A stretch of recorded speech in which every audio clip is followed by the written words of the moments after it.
Hey, it's Coach Brittany here, and in this video, I'm going to be answering a member's question. The question this week was, is it okay if my max heart rate during the workout gets to X, Y, or Z? In this example, we had a member just complete a CrossFit workout, and once they were done, they checked their data on their Whoop strap.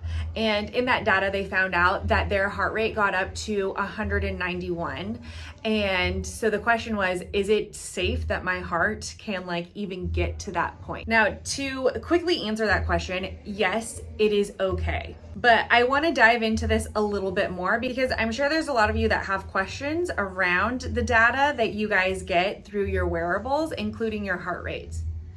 And yes, I know that a lot of you are looking at this because I see multiple people when we're counting down the workout, 3, 2, 1, go. And on that 3, 2, 1, go, everyone is rushing to get to their wrist and start their watch for their workout. So over the next couple weeks, I'm going to be breaking down some things that you guys should be considering when checking out your data on your wearable and some other things to consider. But let's go back into the max heart rate topic.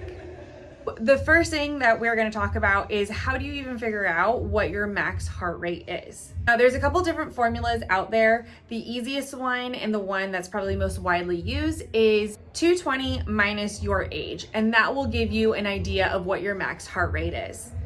There are some newer formulas out there. For example, one of them is taking your age and timesing that by either 0.7 if you're a male or 0.88 if you are a female, and then taking that number and subtracting it from 208. The problem with these formulas is it doesn't really take into consideration your genetics. Some people are just naturally born with a higher heart rate than what other people are. So even though this isn't going to give you the perfect answer, it's going to give you an idea of what your max heart rate could be.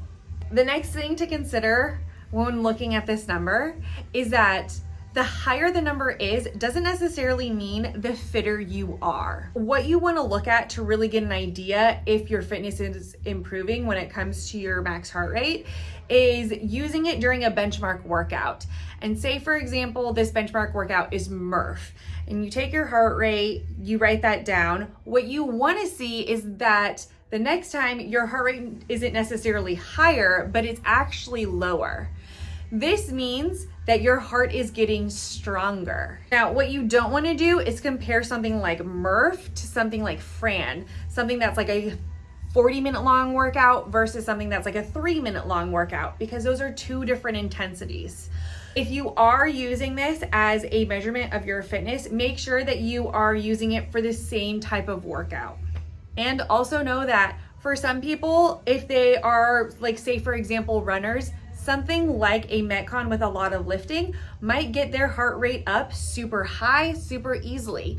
While other people who, let's say, are typically weightlifters or who do a lot of CrossFit jump into something like running, their heart rate might spike up a little bit higher at a quicker speed during that running than what the runner does. You can also use your workout heart rate to train your heart in different zones. This is a whole nother topic of discussion, but doing some sort of zone training is also, like I said, really helpful on training your heart on how to become stronger and how to be better at certain time domains and certain intensities. With all this being said, you also need to know that certain wearables are better at measuring your max heart rate than others. So if you are really interested in knowing what your max heart rate is and getting a more accurate result, you are going to want to use something that is like a chest strap or something that goes around your bicep.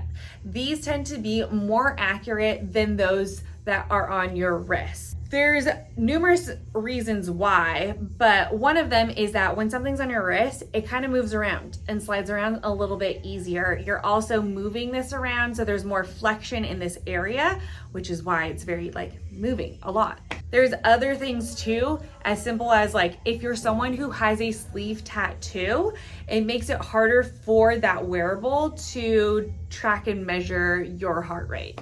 So once again, if you want a more accurate idea of what your max heart rate is in your workout and you're doing any sort of zone training, then you're going to want to invest in something like a chest strap, like a polar strap, or even the Whoop can go on the biceps. So that's gonna be a better spot to wear it in versus your wrist in your workouts. All right, so there you have it.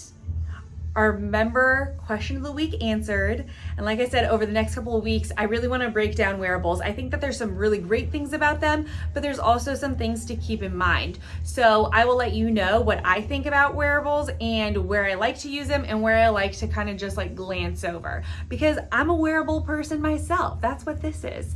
And I love having that data. So stay tuned for all that jazz.